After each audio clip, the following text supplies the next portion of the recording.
everybody. Welcome. I can see a few more people just dropping in from the waiting room. Thank you for waiting. It's 7 o'clock, so I'm going to go ahead and get started.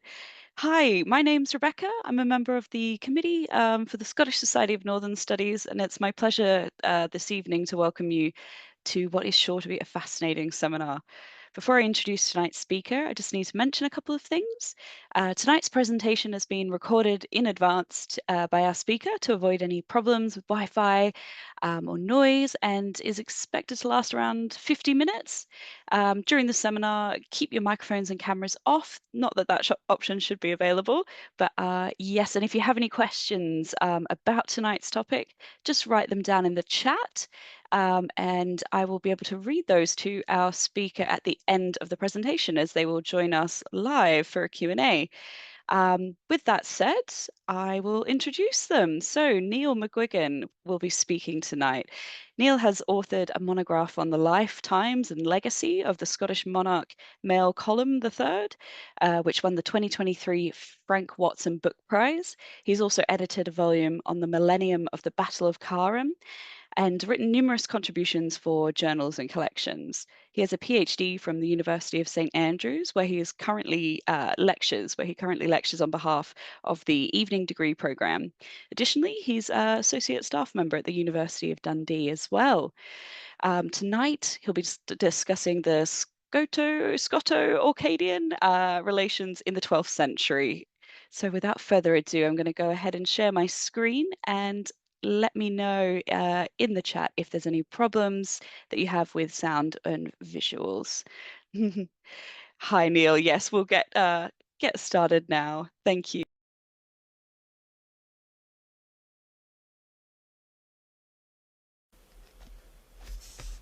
Hello everyone, thank you for your interest in this talk. I'll start by introducing the sort of origins of what I'm talking about.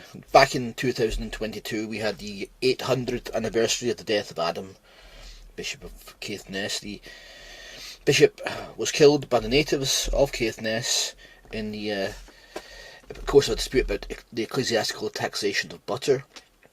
I was asked to contribute, and this gave me an opportunity to expand upon a few thoughts that I'd had for a number of years about Scoto-Orcadian relations between Scotland and Orkney over the sort of longer 12th century. There's an article in press, or is nearing that stage anyway, and the article obviously won't offer the last word on anything, but there are a couple of points I want to highlight and talk about for this paper this evening.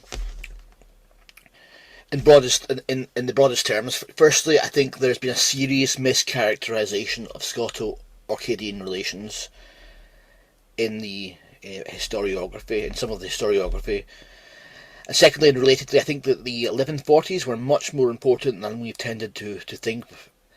More was at stake in Scoto-Orcadian relations in a lot of ways, in some big ways. I'll try to explain a bit more about these points in what follows. But I'll begin with two pieces of documentary evidence from the 12th century. The first concerns a battle fought at Northallerton in Yorkshire in 1138.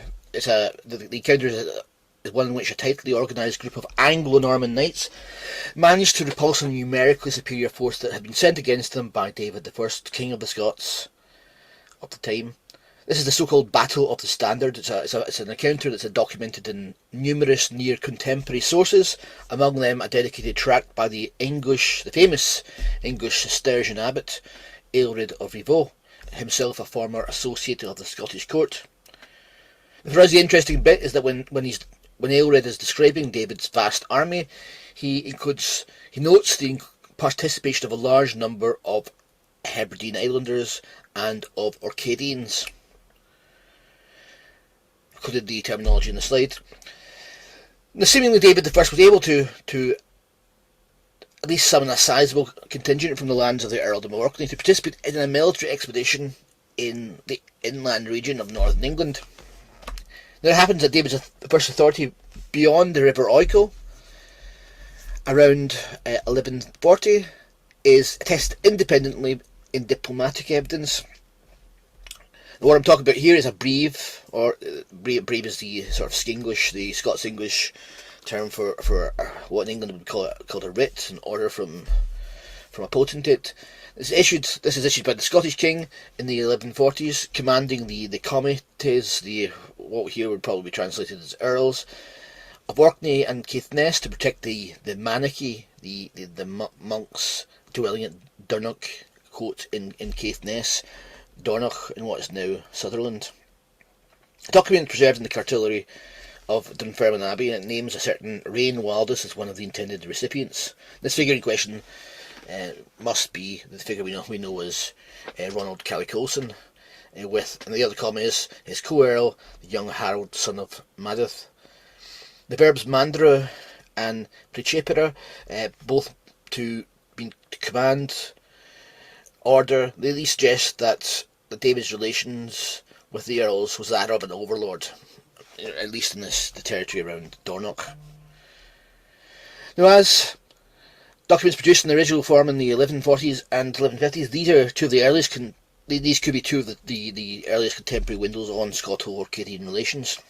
However, witnesses like these have not always been given due weight by scholars of 12th century Orcadian affairs, because they've been sidelined by the large, charismatic narrative that we know as the Orkney saga. This text probably needs no introduction to most of you. Just briefly, it's a saga that a history of the earls that seems to be finalised in Iceland about 1230 or so, but was built from underlying sources. Potentially one of them is an Orcadian source compiled in earlier decades, perhaps around the 1090s. In the saga's extant form, a large portion of the 12th century events tend to be woven around the fictional deeds of a certain Svein Osleifsson, a powerful landowner within the earldom. We don't hear anything about Dornoch or Orcadians in the Scottish army or anything like that, although they're not. There's nothing in the sagas that would suggest that they were impossible for any reason. And indeed, even the Orkney saga's enthusiasts would not need to look very strenuously to contextualise what Aelred and the Dornoch Breve appear to suggest about growing Scottish power in the Northlands around 1140. The narrator of the Orkney saga is keen to aggrandise Svein by giving him a prominent role in relations with the Scottish King David. He's basically inserted into all the sort of big events of the time, and so the saga does, because of this, have a lot to say about Scoto-Orcadian relations at various points. And indeed, among the significant interactions, there's a relatively long account about the Scottish intervention in the Orcadian succession that arose, we are led to believe, from the engineered demise of Earl Paul II, who ruled in the 1120s and 30s. Now, one of the remarkable things within the saga is the actual detail that the narrator presents. Exciting, but obviously potentially very treacherous for any historian who's usually forced to confine their imagination to the terse content of annals and charters. Now, if we're to follow the account, Orkney's territories in the 1120s were ruled by Earl Paul, one of the two sons of Håkon Paulson. There's very little in terms of absolute dating, but there are synchronisms and that sort of thing. Basically, we're told that Earl Paul is brought down under pressures that seem to originate almost simultaneously from the royal courts in the mainland of Norway and Scotland. On the one hand, you have the nobleman named Cally, supported by King Sigurd Magnusson of Norway, who pressures Earl Paul to surrender half of his earldom. Cally's father, Cole Callison, we learn, had been a key follower of King Magnus Berlegs. Cally had even taken the name Rognvald, Ronald, and advanced what the saga calls a quote feeble claim, or rather he has the Earl Paul call a feeble claim to the earldom with the help of the Norwegian king himself. And as a result, Cally Coulson, Ronald, obtains the earldom. Now, these developments lead to interest from Scotland, an attempt to promote Harold, son of Madad, by sort of mother of Athol, by Hawkins' daughter Margaret. We're told that in the days after Christmas, in the second year of Ronald's time as Earl in Orkney, that a certain Bishop John came, Bishop John came down from Scotland from Athol, and the Scottish bishop and his Orcadian counterpart, Bishop William, they subsequently formulated an agreement dividing the earldom between the 5-year-old Harold and Rognvald Cally Coulson. Now, the narrative of the agreement is accompanied by curiously specific wording. It was to be ratified during Lent and Christmas, after which it was, quote, sealed with sworn oaths of the best men of Orkney and Scotland. This is sort of wording that reminds you of the sort of thing you see in actual texts of agreements. But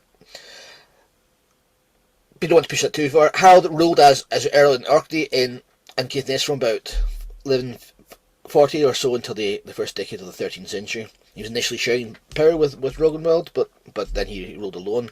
In his last decade or so, Harold was engaged in significant conflict with outsiders, one of whom was the Scottish king.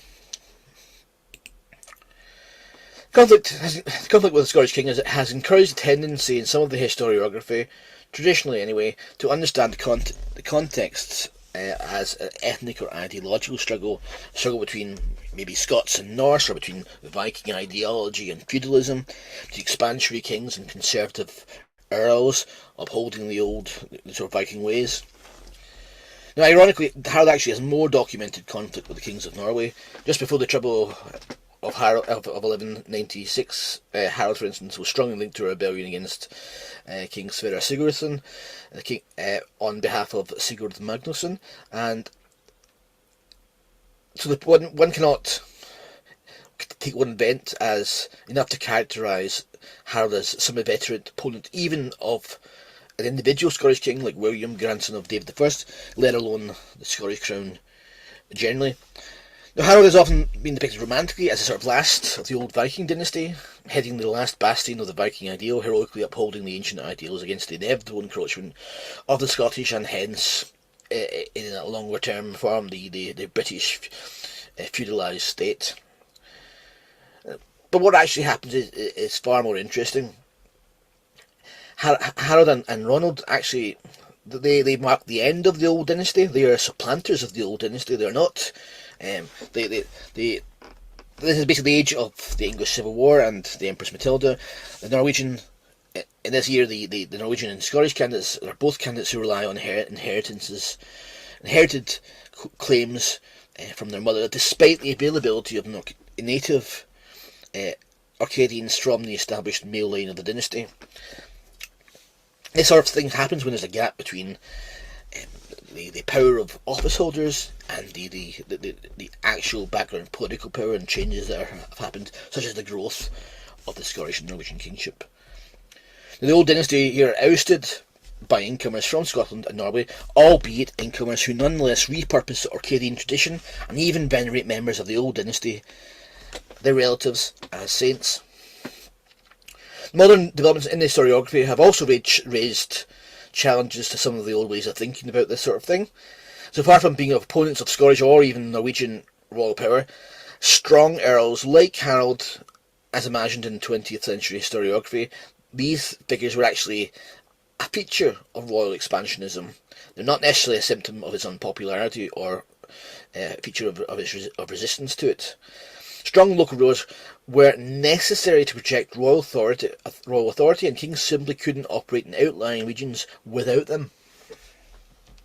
Expanding royal authority became most difficult when there was a lack of established regional autocrats who could theoretically function as nodes of control, and it was in areas with diffuse distribution of power where the middling landholders, the middle classes if you like, preserved significant agency that the historiography would assign to the Viking Age freedom. It was in areas like this that kings had difficulty. The problem of the Earls of Orkney and Caithness was likely their own lack of local command, something which is prevalent in the sources that so characteristically credit considerable dramatic agency to unpredictable assemblies and free-spirited local chiefs and landholders. Later in his life, Harold is famously alleged to have pleaded to King Sverre that the, quote, "men of Orkney do not always act as I wish. Many leave Orkney to plunder Ireland and Scotland, to pillage merchants, and all contrary to my wish." This account, this is the sort of, Harold is alleged to have said, the sort of thing that people imagined he would say that would be plausible. So with Harold in particular, a big issue is that narratives about Scoto-Orcadian relations often divorce him from the Scottish political system, particularly after the 1140s. It does not seem to have bothered too many of these stories that Harold is not only a Scot himself by lineage, but he was also a member of the extended Scottish royal family. Or rather, the Orkney saga that they all use says he is an extended member of the Scottish royal family, that his grandfather, Moelmoira, is the son of a certain King Duncan. Now, Moelmoira, the one we can identify, appears to have been a Morver Battle, basically a regional governor. The office of Morver eventually becomes assimilated with the with the sort of Norse Anglo-Norman concept of Earl and Earl Commes, sort of. Basically, Atholl is what later became Highland Perthshire, and the regions adjoining the heartlands of Scottish Royal Territory around Scone, ritual centre of Scone, Dunkeld, and Perth on the Lower Tay. Harold does not bear an Orcadian dynastic name, but it was typical of this dynasty to do that sort of thing when territorial aggrandisement was on the cards. Most famously, the sons of the Scottish king by Margaret of Wessex. They were born around the 1070s. They all bore Old English West Saxon royal names, even though all of those names were subsequently abandoned by the dynasty once the plausibility of the claim to the throne of England died. And Harold's rise actually makes a lot of sense in that sort of general dynastic context. A major background development in northern Scotland specifically was the imposition of David I's power over Murray that had begun in 1130. After a defeated rebellion by Angus, the Morver, the local governor of Murray, the Scottish king took a number of steps to integrate this region, which had previously supplied a base for his rivals for the kingship, to integrate this region into the wider kingdom. And at some point in the process, one of David's nephews, a certain William, son of Donnchadh the second, David's brother, he became the local governor, the Morver. Or so it seems. David and William, he's often known in historiography, very misleadingly I think, as William Fitzduncan. He seems to have had a programme of settling Flemish and Danelaw merchants and craftsmen into new planned towns that in Scotland we call boroughs. These foundations sometimes appeared alongside the foundation of new religious houses, and in the years following Angus's defeat, boroughs were founded at Elgin, Forres, and possibly Inverness. Not the official foundation, but it's possible it was founded then. And also new monastic houses were founded at Urquhart and subsequently at Kinloss. And with these actions, the Scottish king was repeating a policy that had been successfully conducted since at least the 1110s in former Northumbrian territory south of the Forth, the area we call Lothian. David's projection of a kinsman like Harold into a border polity is in line with his dynasty's earlier behaviour. William of Murray, son of Donnchadh the second, would be an obvious contemporary comparison, but so would David's own position as ruler of Lothian and Strathclyde back in the 1110s, before he actually even knew that he would become king of Scotland. It may also fit with the position of Gus Patrick, the son of a certain Maldred or Moel-Dorith. This is Gus Patrick most likely, but not absolutely certain. He was the cousin of Malcolm III, Moel Colum III, David I's father, and the reigning Scottish king when Gus Patrick obtained the rulership of Bamburgh around 1067 or so, ending the rule of the old Aedolfing dynasty that had been in power there since the second decade, at least the second decade of the 10th century. Indeed, the dynasty that came to power in Scotland, this dynasty, when it came to power in Scotland, actually came on the back of a female link, Bethoc, the son of Malcolm the Second. And thus Harold's career can be seen as another chapter in dynastic expansionism of this dynasty. The preeminence of David's dynasty, that's variously been called the House of Dunkeld or the Canmores, or even Clong Chrinon, was a relatively recent phenomenon. They appear from nowhere in the 1030s in the person of a certain Chrinon, abbot of Dunkeld.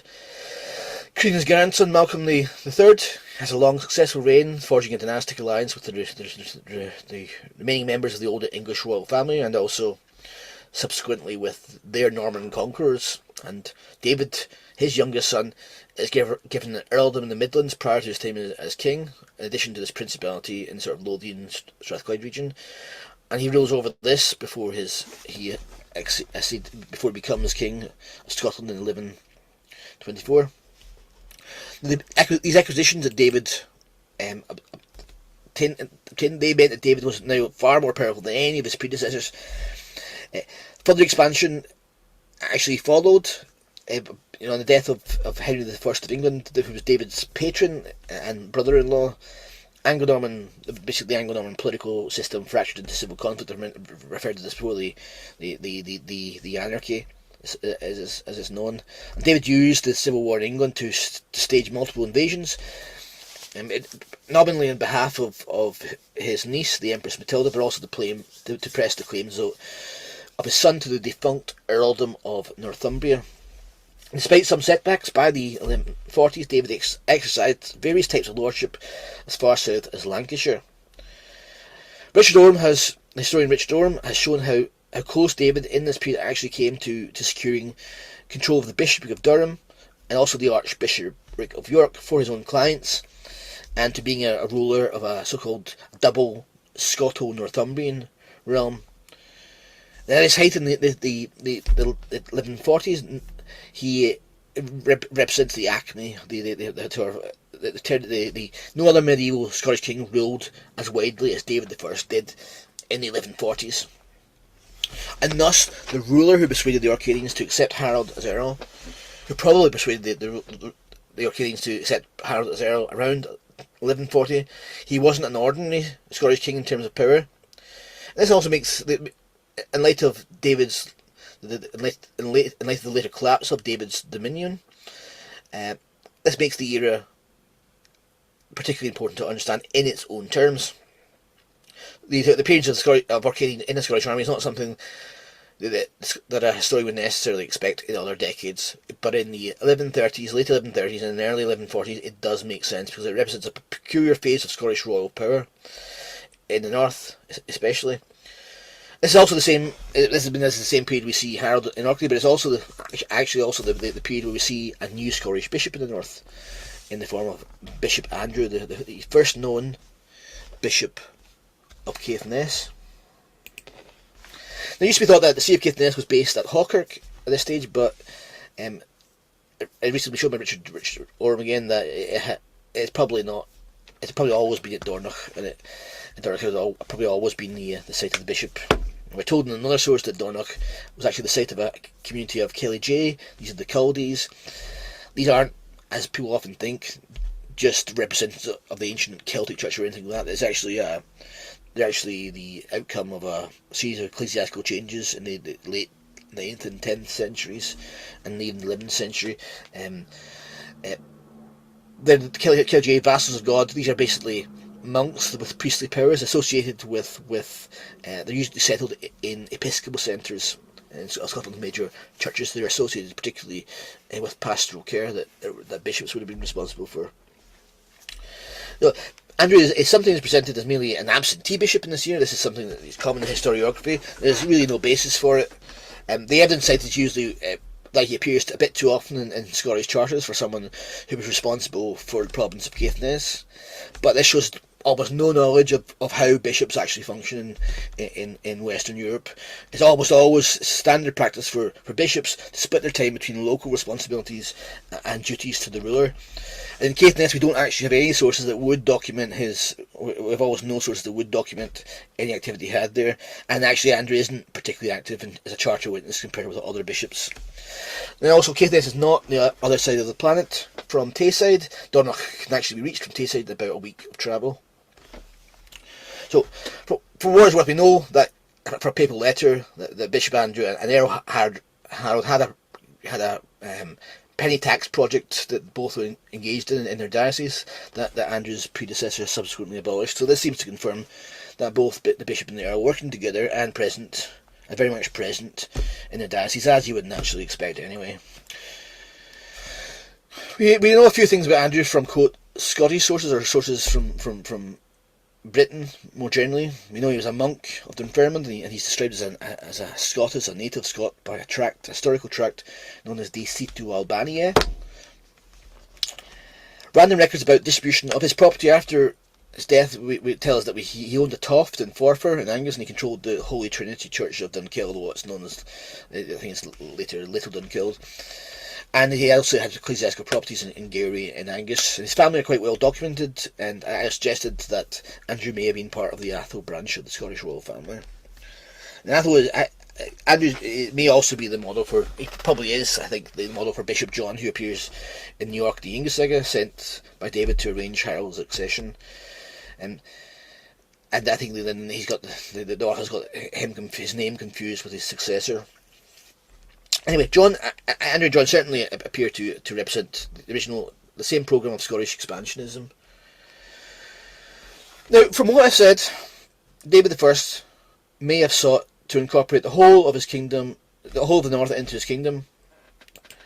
The best way to secure that on a long-term basis would have been to have Orkney and Caithness included in some Scottish archbishopric. The 12th century is famous for anything. It's famous for jurisdictional expansion, the formation and solidification, formalisation of boundaries between church and state, between bishops, reorganisation of the church, that sort of thing.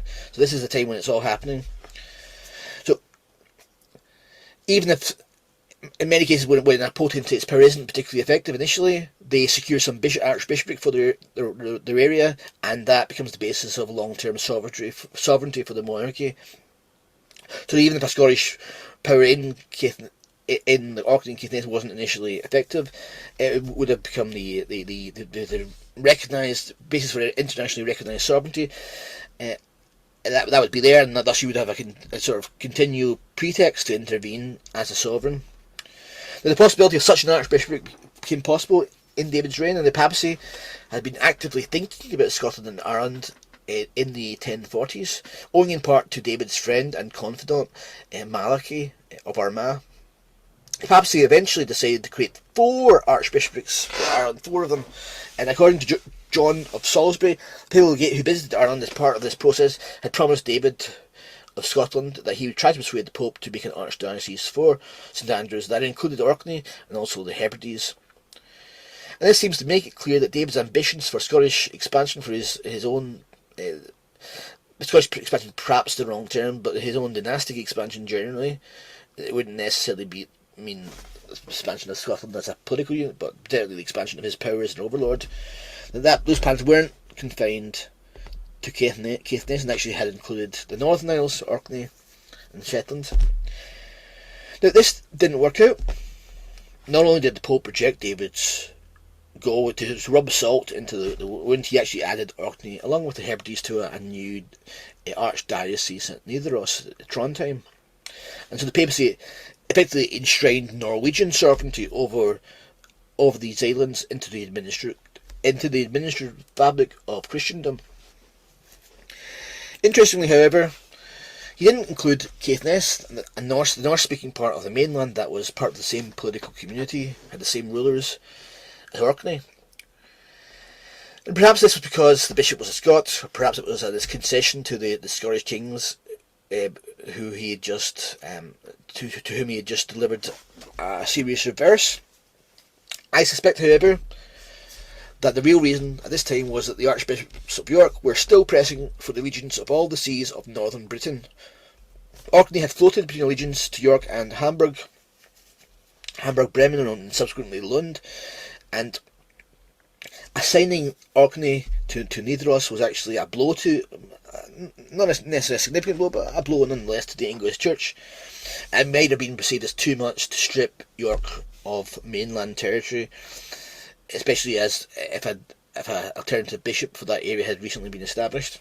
And it's notable that in 1155, soon after the formal inclusion of Orkney into the Norwegian Church, the Pope wrote to Andrew of Caithness and other Scottish bishops and commanded them to show obedience to Archbishop Roger of York, which of course they ignored, but it illustrates the point. That was this was the plan that the papacy had.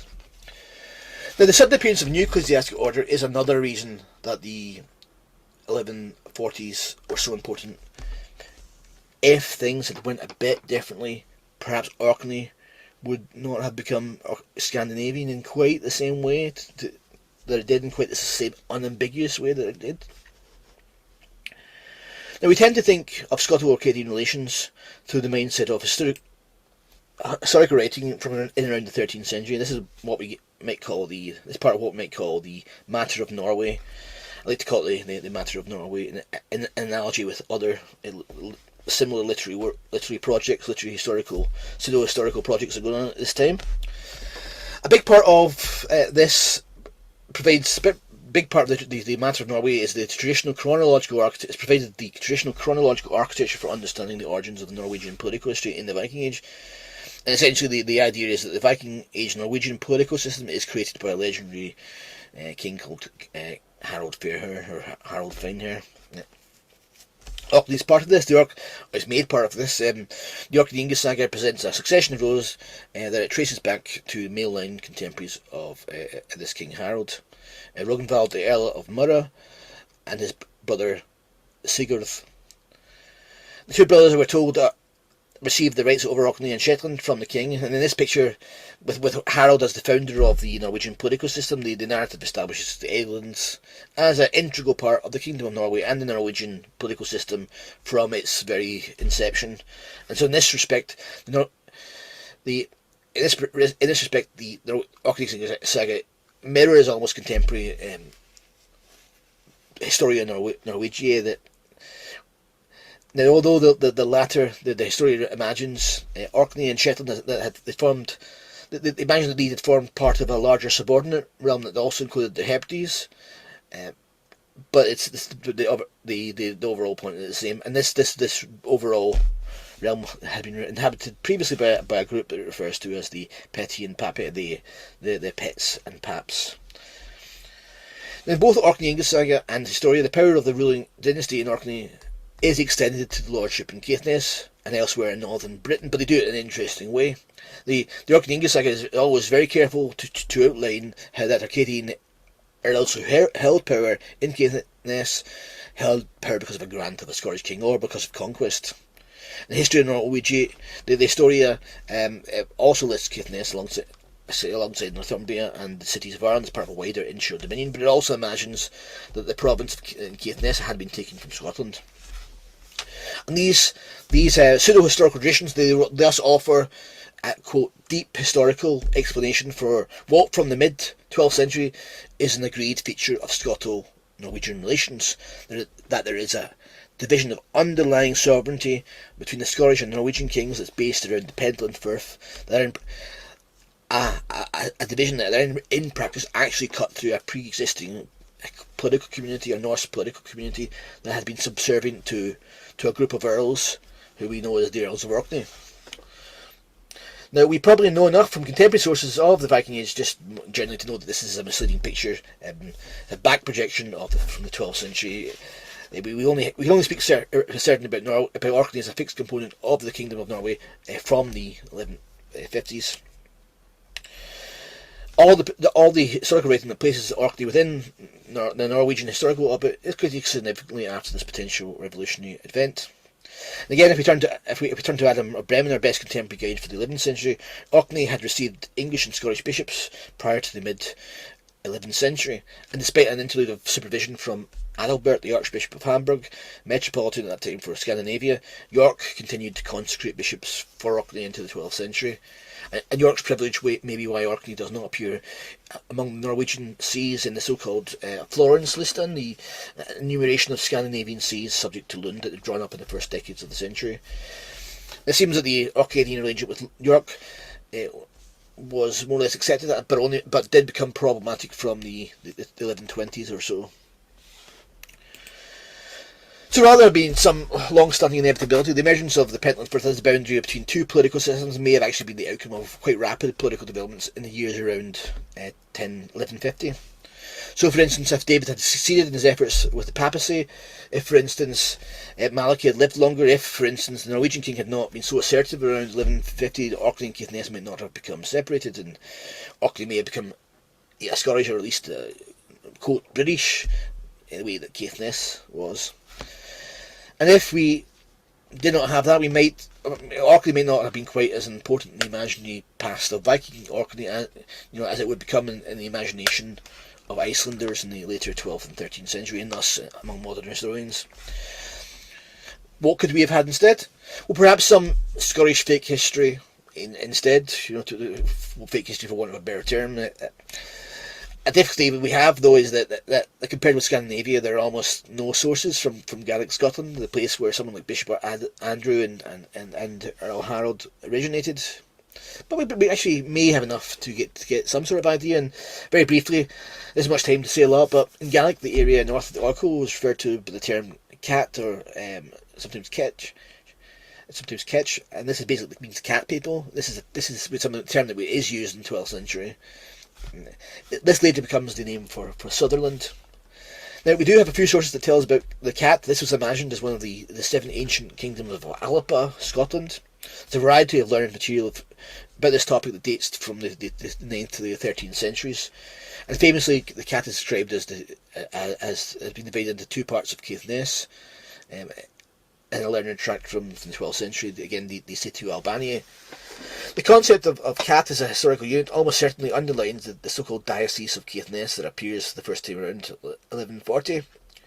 And perhaps in its initial conception, Andrew's bishopric may actually have aimed to include all of the Northlands, perhaps a bishopric based at Dornoch that may have included the Northern Isles.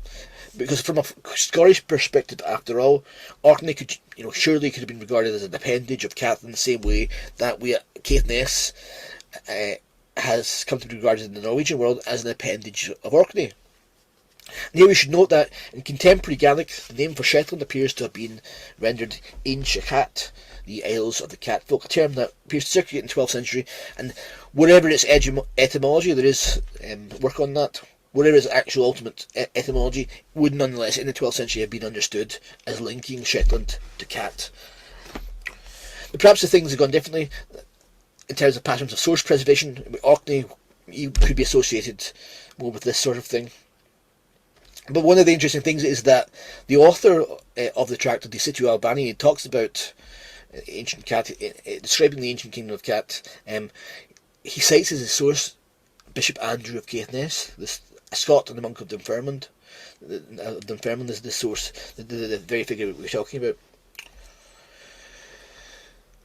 Okay, so after the heights of the 1140s, David's expansionary vision for his Scottish realm in northern Britain experienced a range of reversals. By 1150, David's right-hand man in the Moray Firth, his nephew William, son of Donegal, had died, and it is unclear that David ever successfully managed to stabilise the regions thereafter. And likewise, sometime around 1150, the Norwegian king forces Harold into personal submission.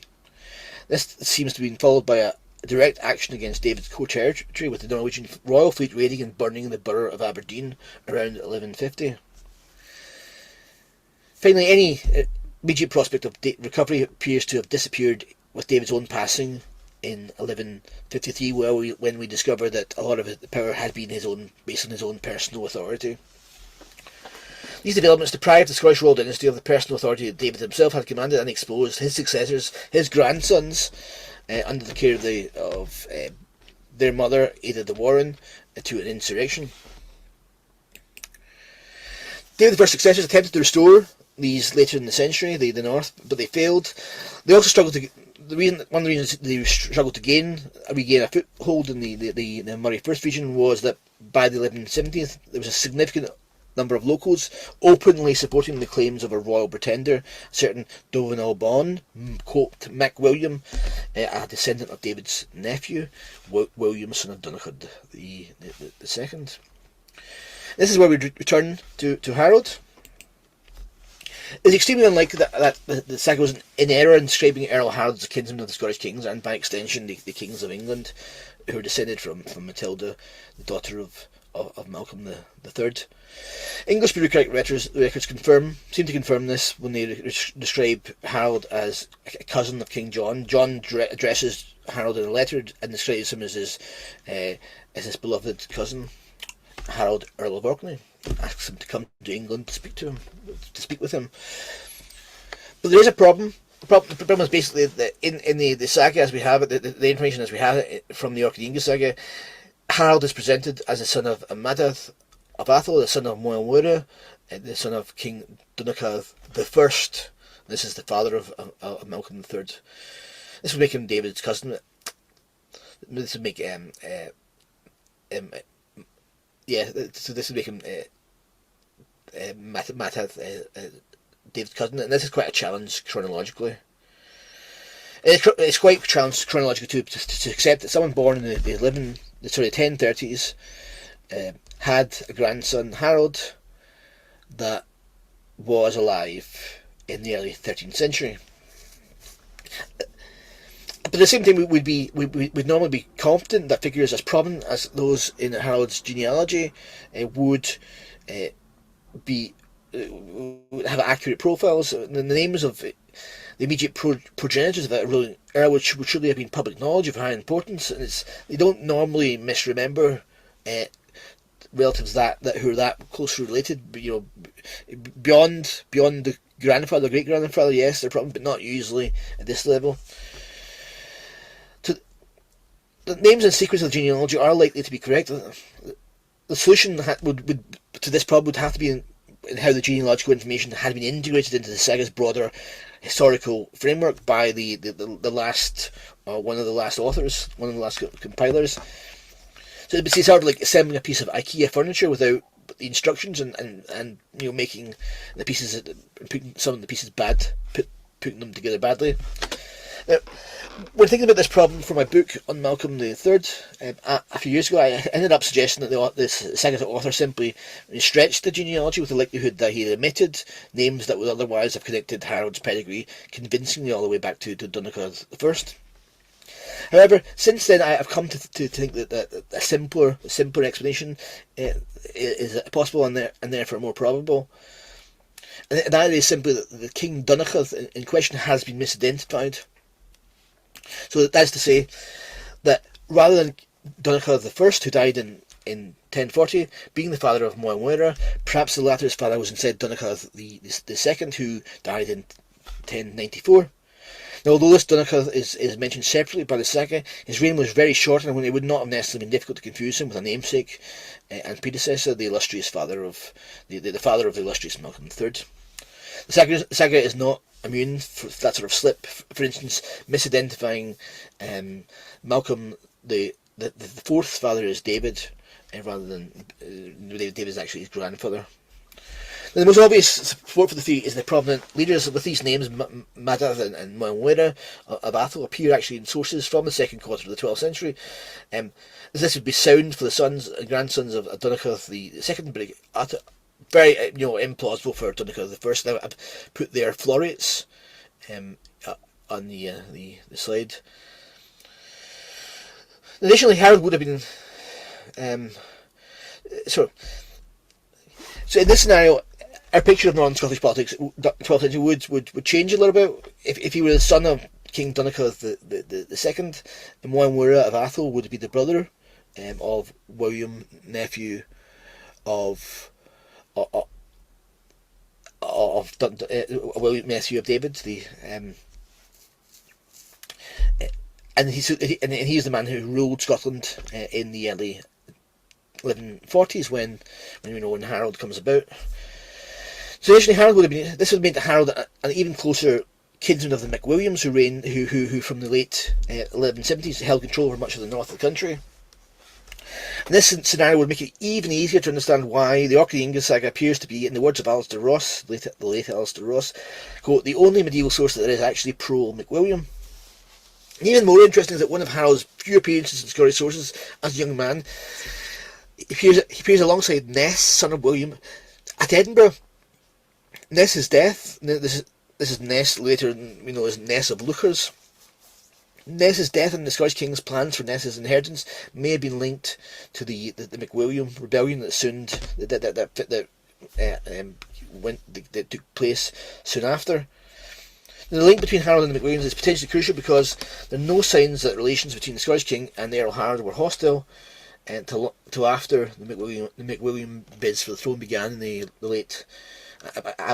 after 1178. In the 1160s, Ross, the province of Ross, that lay between Murray and Harold's territories, had been governed by a Morver, a local ruler named Moyle Cullum Malcolm McHeth, as we know him. From the Chronicle of Holyrood, we learn that of his death in 1168, but also that prior to that, in 1157, that he had to be, quote, reconciled with the ruling king, Malcolm IV. Besides his death, the only other thing we hear about Malcolm of Ross is that from his own lifetime, somewhere between 1190 and 1160 and 1162, that he received a writ from the king ordering him to protect the monks of Dunfermline. The threat posed from Ross was grave enough that at some stage the de facto ruler of Scotland, Ada de Warenne, contemplated transferring control over the province to Floris, the third Count of Holland, who in 1162 would be married to Ada's daughter, also called Ada. The proposal would have seen Ross parcelled out amongst mercenaries from the Low Countries. Indeed, the regime had already overseen similar colonisation projects in Murray, but also further south in Strathclyde. The project was, however, never realised, and it's worth considering that the possibility that Earl Harold had something to do with this. Without reliable control of Ross, the new regime representing Malcolm IV, at the time run by Ada de Warenne in practice, would have had little prospect of projecting power beyond the River Ochil, leaving Harold himself as the senior representative of the Scottish dynasty. And Harold, the royal family's kinsman, was the Malcolm IV's kinsman. He was critical. Would have been critical in maintaining the Scottish king's position, so long as he had any position. The problem we have, however, is that for the 3 decades after David's death, we were unable to say anything much about the region's politics, including Harold's relationship with the Scottish kings. What we do learn comes very significant, and Roger of Howden tells us in 1196 that the Scottish king refused to make peace with Earl Harold until he, quote, dismissed the daughter of McHeth and took back the daughter of the Morver of Fife. Now, the family of the Morvers of Fife, sometimes called Clan Macduff, this ruling kindred of Fife were the most powerful loyalists of the Scottish monarchs, and the woman in question seems to born from the Scottish king's niece Ella, a member of the de Warenne family as well. Stressed already, Ada de Warenne was the mother of the Scottish kings, Malcolm IV and William, and also the likely de facto ruler of much of the kingdom in the 1150s and 60s. And so there could hardly have been a marriage that would have brought Harold closer to the ruling regime of southern Scotland. However, evidently Harold subsequently turned. According to what may be in origin a contemporary chronicle from southern Scotland relating to 1196, Harold had been, quote, being a good and loyal vassal, but at that time he rose against the king at the instigation of his wife, a daughter of McHeth, daughter of presumably Malcolm McHeth. The subsequent open conflict between the Earl and the King is well known and cannot be discussed here in detail, but evidently the Harold had begun to distance himself from Scottish rulers in the years before, for the abandonment of a Fife wife could not have been recent and would have soured relations with the Scottish King William. Now Ross, pictures marked on the map, it's a wealthy province. It's immediately south of Harold's territory. The natural assumption is that King William was worried about Harold creating a sort of mini empire stretching all the way from Scotland north of Inverness to the Northern Isles. This may not have been a bad thing if Harold had been close to William, but instead Harold may have been closer to William's rivals, the Mac Williams.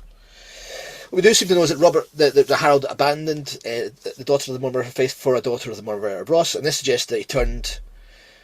This suggests, it doesn't suggest that he turned against the political system, Scottish political system, the way it's often portrayed, but that his orientation within it changed. He picked a side in a succession dispute.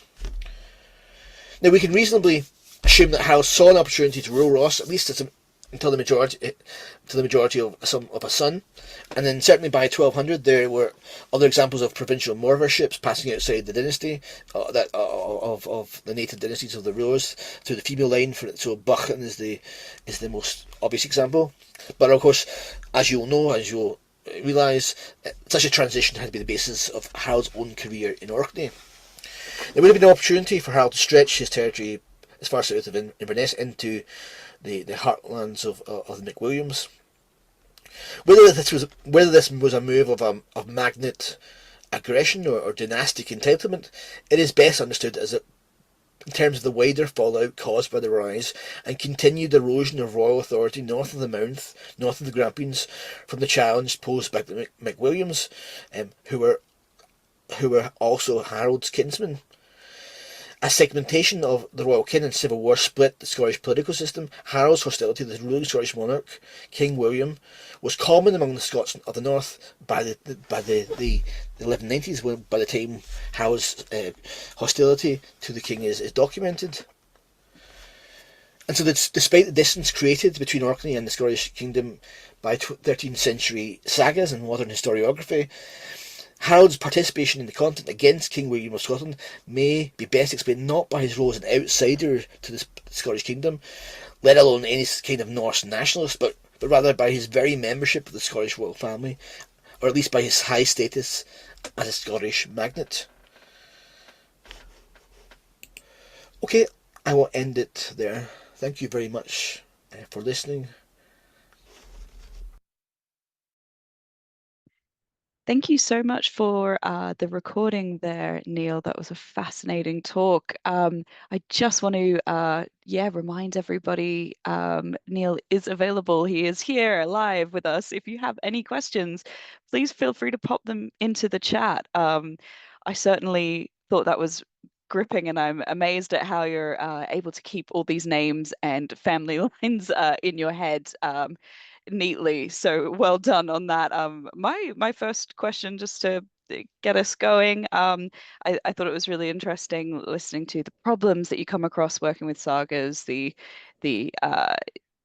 less than factual elements that you might come across, which you're then sort of looking into. I wondered if you might be able to elaborate on some of the benefits of working with sagas as sources, not just the sort of problems and why they might be just as valuable to a historian as letters or other forms of written material.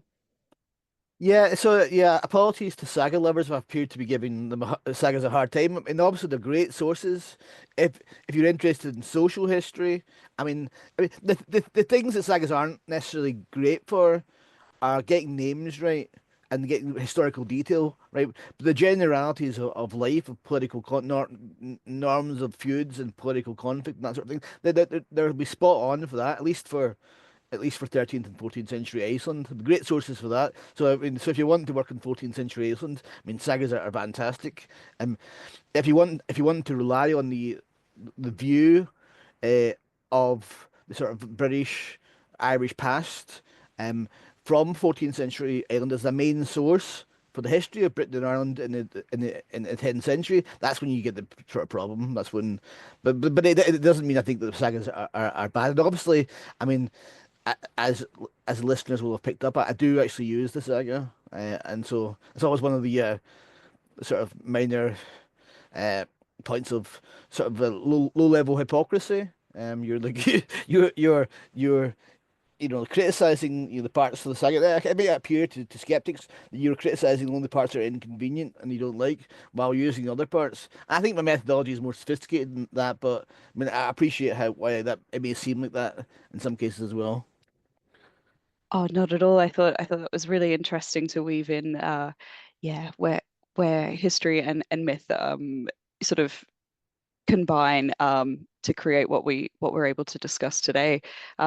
Getting lots of applause for you and a bravo, excellent in the chat as well. Yeah, if anyone has questions, please pop them into the chat and I can read them out. But yeah, in the meantime, I'll just make sure to copy and paste information about our next seminar, happening hot on the heels of this one, Thursday, the 5th of June, 7 p.m. We'll have Dr. Alex Fitzpatrick joining us to discuss ritual and funerary rites in later prehistoric Scotland, so going much further back in time as well, focusing on faunal assemblages from the Covesea caves. So let me copy and paste a link to that into the chat. Please register in advance. It's free as ever. I can see you've got a couple of questions have popped in now. Thank you from Anton. And Ashley here has written, thanks, Neil.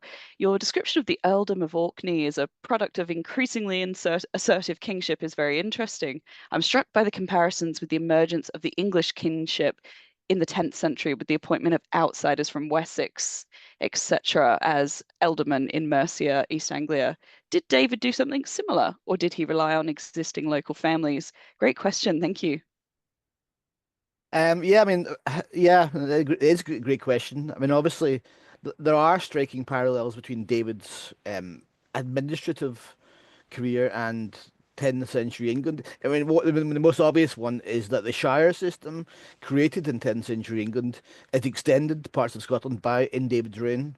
I mean, I mean, that's interesting in itself if you're going to make that's the parallel. I mean, I think that the the the with Orkney, I've never really been convinced that there is an Orcadian earldom before Harold. Um, okay, I know there's no question there are earls in Orkney, and there's no question that there are people with the status of earl who are based in Orkney.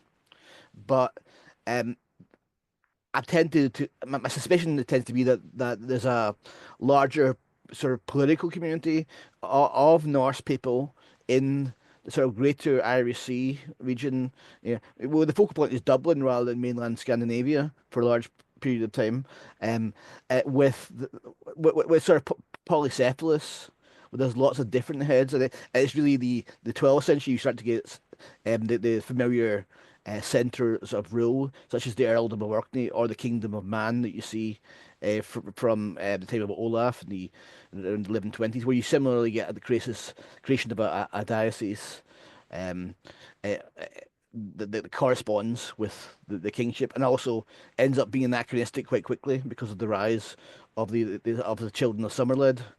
Um, yeah, but so it's a good question. I mean, I mean, yeah, I mean, I don't know if that's enough to answer the question, Ashley. But yeah, thank you for the question. Yeah, thank you. Yes, Ashley's responded. That's great. Thank you.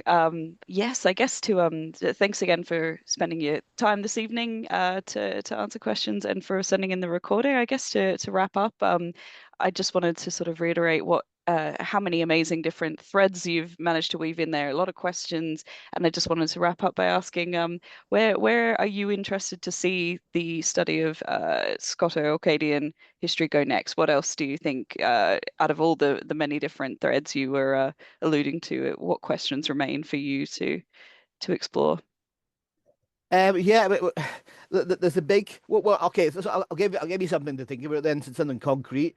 There's the reference in 1175 to um a an abbot, formerly abbot of Orkney, becoming abbot of Melrose. This is Cistercian Abbey. It's very close to the royal dynasty in Teviotdale in the sort of Borders region. I mean, I know that the Borders region is a wild like war zone in the 15th century and so forth, but in the 12th century, it's the king's has it, it's some of his core territory in sort of the Greater Lothian region, and it seems to suggest. I mean, who knows what's going on, but it could suggest there's an attempt to found a Cistercian Abbey in Melrose by Harold, and that would suggest a lot of things. It would suggest that Harold, continued deep cooperation with the ruling Scottish regime in terms of Cistercians who come to the borders in the 1130s, who are connected with Aelred of Ribot, who also becomes a Cistercian. And then Ribot is the mother house of Melrose, and Melrose is the mother house of lots of the other Scottish houses. But the the act of founding something like a Cistercian monastery. This is a question for Scandinavians would probably have more to say. Um, uh, Founding a Cistercian monastery in a place like Orkney, it implies a different direction in the sort of culture of landholding, more feudalized, I guess. I mean, Cistercians don't initially take teens tithes, but I mean, it's sort of like the but the ideology of landholding you get in Orkney the Odo law, whatever they want, how it's characterized later, and the myth um about the rights that they gained at the time of Ronval Calicosson in exchange for paying for the foundation of Kirkwall Cathedral. That sort of social system that's so recognizable or Orcadian, so different in a sort of Northern British concept compared to the sort of Gallic Highlands and the Gallicized Hebrides.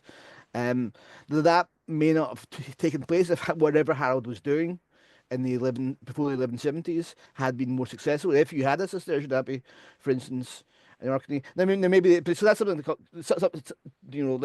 like say be able to say more about that potential Cistercian abbey in Orkney is one thing I would like to do.